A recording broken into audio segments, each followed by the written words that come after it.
What is up, fanboys and fangirls? Welcome back to another long awaited episode of TV Talk. My name is Luke, and joining me is Mr. Tyler. I am Mr. Tyler, as always, and not to my right, but below me on my screen is the beautiful Brett Hudson. Hey, what's up, guys? And in the actual screen, I'm like catty corner from you. If people are watching this on YouTube, if people are listening, who cares where we are? Yeah, we are. Well, I think we can all report that we're in our homes. Yes. It's pandemic time, and if Yeah. if caution needs to be taken, take caution. And That's right. this week, that's just how we're rolling. That's the way it has to go for a little bit for us. We're all fine Yep. right now, but just yeah.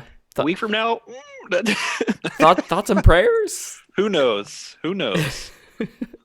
But we are here not to talk about sad things like that. We're here to talk about WandaVision. The first two episodes. We're back. Marvel's back, baby, Yeah, after a year in a off. very different way. before we even talk about the actual WandaVision episode,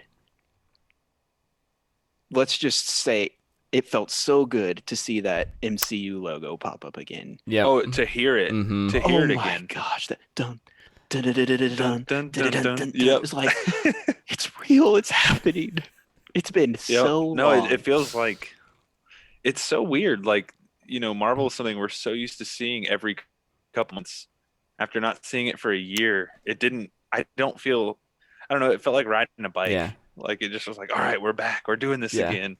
It was great. Agreed. Yeah, but first two episodes dropped on Disney Plus, and we just finished watching it a couple hours ago, or maybe Brett less than an hour ago. I don't know. That was about an hour ago.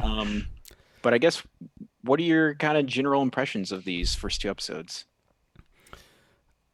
I think, like I said earlier, it's very different than what we've kind of come to expect in the MCU, and it's fine. I loved it. As someone who didn't watch a lot of TV growing up, but what I was exposed to was more this kind of stuff than like Saturday morning cartoons. It was really fun to kind of revisit the feeling of the Andy Griffith shows and Bewitched, and the second one is episode is very much styled after Bewitched. So initial impressions are I'm very happy with what they're doing style wise, and curious to see story wise where it goes. Yep. I would echo a lot of what you said, Brett. I definitely think this is like a love letter to 50s sitcoms, which I think is really cool. That's kind of, in my mind, a forgotten era of television.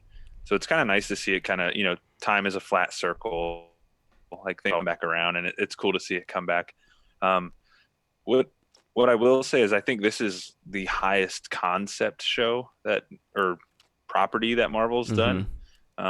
This is weird. Yeah. It's out there. It's very different from anything they've done before. And one thing I think we've always kind of blamed Marvel for doing is, hey, look, it's the Marvel universe. Hey, look, it's the Marvel universe. And in this, there's some of that, but like in this, it feels cool to see it. Yeah. So I am really looking forward to seeing how this show unfolds. Over the last couple of years, we've finally gotten some weird comic book shows, and I'm thinking this one might fall in line with those too. Yep. I was really looking forward to getting something weird, and I feel like after these first two episodes, I'm just going to get more and more of that. Yeah. And that being said, the first two episodes aren't super weird. Yeah. I think the first episode had one moment where you were like, "Whoa, what's happening here?" And then it just moved on. And then the second episode had a bit more of that. And I think that's really what I enjoyed the most was we're not blowing our proverbial load all at the beginning, showing like, oh, look at all this sweet stuff that we're gonna do that a Yeah. lot of TV shows will do. Mm-hmm. Like they'll tease a whole bunch of stuff right at the beginning, but the first episode was just an I Love Lucy episode. Yeah. That was it. Mm-hmm. And I thought that was really cool. And I hate laugh tracks. I hate them. That's why I can't stand like Friends. I can't stand it. I don't think it's funny. Every time the laugh track goes off, I'm out. But it works so much better in this type of style with like those old type shows that you'd watch on like now on probably like TV Land. And Yeah. I laughed quite a bit, and I really enjoyed that too. Yeah, it was fun. It was fun to watch this with Stephanie, who also very much knows these older shows, and we, looking over and watching her have that big grin on her face during certain little skits, really enjoyable. They're also kind of short, but I think they're that way by design, and it's really easy just to like. We got through 2 of them. We're like, oh wow, like that was quick and enjoyable, and like it didn't take up our whole evening, kind of thing. So that was kind of in a way it was kind of nice actually. Yeah, they move quick. Luke and I were kind of talking when we were playing Xbox a little bit ago. Those run times feel almost padded with how long those credits are. Yeah. So, when I saw it was like 29 minutes, I was like, oh, okay, 29 minutes, that's pretty good length. They did say 30 minutes, but it's really like 22 minutes because of credits. So just something to be aware of. The show so you mentioned Stephanie smiling and laughing while watching it. Dana, I watched them with Dana, and she kept mentioning a show called I Dream of Jeannie. Yep. And that's almost to a T, I guess, what that was, even with like the little cartoons that it would show in the middle with Vision and all of that. Yeah. It's pretty cool. Yep. Very cool. Very cool indeed. You guys want to get into some pros and cons? Yeah, for sure. For the 2 episodes. I mean, we can do that and unpack those a little bit if you guys want. Sure. I'd say my biggest pro is Paul Bettany. Yes. He, especially, I'd say even more in the second episode, was just so funny. Like when he gets clogged by the gum. Yeah. He's like drunk on. He's Drunk pretty much Vision. drunk. Oh, that was so funny. I was laughing a whole lot during that. Yeah, Paul Bettany was hilarious. Yeah, I think he really, really did a great job in this. Great physical comedy, and then also kind of doing more callbacks to how it was back in those older shows as well. Mm-hmm. Yeah, he's really good, and he something that was pointed out while we were watching it by Dana was it almost in the first episode is like he's reading cue cards. Oh yeah. Like it almost looks like he's looking past the camera. Mm-hmm. And I was like, man, that is just such a fine detail that you don't think to see, but when you do, you kind of appreciate it. Like, again, it's that love letter to 50s sitcom. I just think it's so cool. And they talked a lot about that. And then to actually see it and be like, oh no, they really went for it. It's I don't know. Marvel continues to deliver on all their promises. It's kind of amazing at this point. Yeah. Yeah. Paul Bettany, like you said, Luke, I think a lot of people know he's funny, but he hasn't done a lot of pure comedy in the last, 5-10 years. But from like A Knight's Tale, that performance was what I thought of when he was doing his whole magic act, because it was up in front of people. He just has this energy that works really well paired with Elizabeth Olsen. So yep, they're really good together. They are. I would agree. He's definitely going to be the scene stealer. Oh yeah, this season. If there was ever a question, we know it for sure now. I did not, honestly, until you just said that, I did not remember that was him in A Knight's Tale. It just it didn't even click until you said that. But yeah, that makes way more sense. He's hilarious. Glad I reminded you. Now I need to watch that movie That's again. right. Yeah, I mean, I would echo everything with Paul Bettany. Um, I yeah, I was just shocked at how funny he was. I can't wait to see more of him. Yeah. And just to kind of echo or follow up on that, the cast in general, I think has Yeah. been good. I haven't. There's not a lot outside of Paul Bettany and Elizabeth Olsen. We have Yeah. Catherine Hahn, and a couple other minor characters, but not enough for me to be like, oh, they're just don't kind of match. Catherine Hahn obviously has tons of energy, so what she brings in especially the first episode, but even the second episode, pretty good, and all around good cast. Good cast. Yep. And it's gonna get bigger too. Yeah. Oh yeah. It will there's continually expand. there's a lot of other people just I'm remembering from the trailer that are showing up. Mm-hmm. Like Randall Park's gonna show up here soon probably, and I'm really excited for that. I want to jump into my next pro here is, and I don't know. I hope people will notice, but they switched houses between episodes. Yeah. I think it's really cool what they're doing with time, or lack thereof time, and how they're handling things. It's a really interesting way to tell a story, because as a viewer, you don't really know how much time is passing, how long they've been where they are. You don't really know a lot, but you know that the plot is moving. Yeah. And there's not, I guess I just find it interesting that there's not really a vehicle moving it, but we still know. And I think that's just credit to the writers. Yeah, a lot of times they'll be real heavy-handed with, look at this mechanic that we're using to make these cool things happen, like, change the setup every time. Every episode is kind of styled in its own way, again, as a different show. It's taking inspiration from a different show in a different era. And I would agree. Like, they just kind of throw you into it and they don't explain it. And the mystery is going to be part of the fun, especially this season. Oh, yeah. Oh, yeah. Luke, other pros?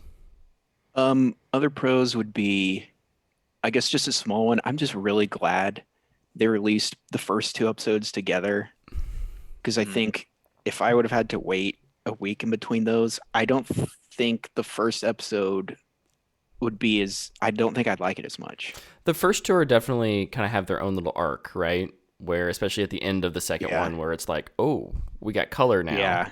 Yeah.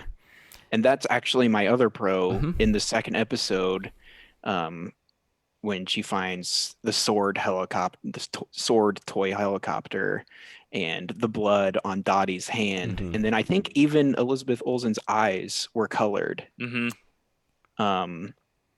some shots, yeah. Yeah. And then obviously the very end. But I thought it looked super cool, especially when you first see that little helicopter and you're like, oh, that's in color. What the heck's going on? I didn't even notice in the first episode when the toaster beeper was the only thing in color in that one. Yep. It was like, when the ad was done, Stephanie pointed out, I was like, you're right. Yep. Did you notice the toaster when they turned it on made the Iron Man gauntlet power up sound? I didn't even notice that. No, I did notice the Stark. Yep. Yeah, we got a Stark toaster and a Hydra watch, which I was really happy to see the Hydra logo again. I know, it's right? not a good thing or a bad thing, but I was excited about it. Hail Hydra, right? If you say so. Did you guys have any cons? I would just, I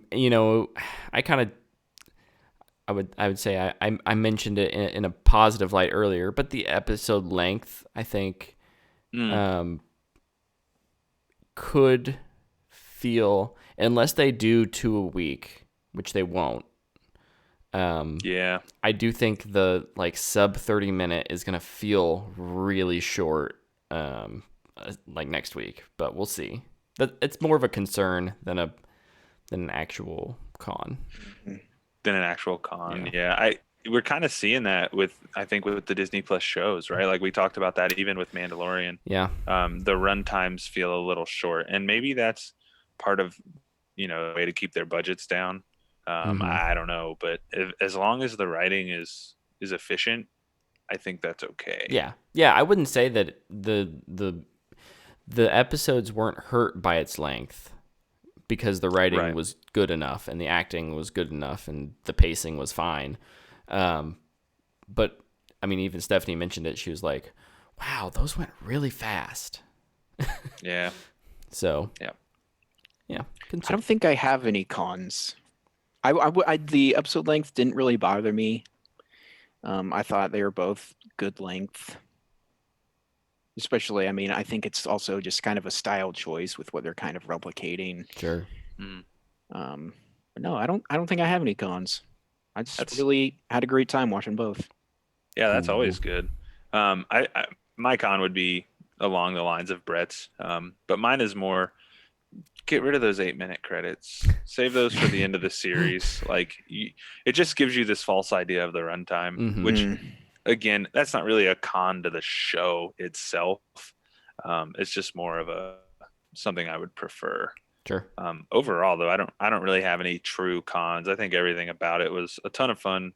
It's a pretty looking show. Yeah. The acting's great. I can't wait to see where this thing goes. What do we think about the so before we finish up here, what do we think about the radio caller? What's our little and the whole idea that this is obviously someone's watching this and taking notes. Yep. I don't know. Clearly Sword is involved somehow. Looks like Sword is going to be different than it was in the comics. What is Sword? As someone who's not up to snuff on the Marvel stuff. Listen, I am not totally sure really what it is. All I really know about Sword is from the animated show, and Sword was out protecting out in space from things invading. Okay. If that was the same or different or what, or if I just totally misunderstood what they were doing, who knows? Let us know in the comments. Yeah. Inform us. Please do. We'd like to be educated. But I'm really curious what it's going to be. They're truly, really trying, it looks like, to get Wanda back to reality. Because what I think Wanda doesn't know how to deal with Vision being dead, and she's living inside of her own head. You beat me to it. And I think I don't know if she's trapped or just doesn't want to leave. I guess she doesn't want to leave because she's like, no. Yeah, she has some control at the end of that episode over what's going on. As to who's on the radio, I don't think it's radio. My guess is I actually think this might be a full swing, but I think it might be Doctor Strange because they're going to be in the next movie together. Yeah, I think Wanda's created her own reality to trap herself in to deal with the grief of Vision's death. So I would agree there. Yeah, I don't need to. Cool. Yeah, I would say something. There's enough Mind Stone imagery kind of sprinkled around. I don't know if you guys noticed that in the second episode, the box that for the magician's box has the Mind Stone up there. That I'm wondering if she has somehow figured out how to save it or use it or something, or be in it. Yeah, be in it. I think she may be in the Mind Stone, and part of Vision is in there as well with her, and so she's intentionally trying to stay in there and live the life she never could. So do you think that the magician's box could be kind of a metaphor for that? Ooh. Like it just spins back around and she's still there. Like maybe she can't get out. Oh, there you go. I like that one. Maybe. I'm excited to find out. Same. Well, we'll do this again next week. You can find all of the rest of our stuff on whatthefanboy.com. We have our What the Fanboy Awards podcast. this week. So go vote on those. whatthefanboy.com/awards. And we'll see you go next vote. week. See you guys. See everybody.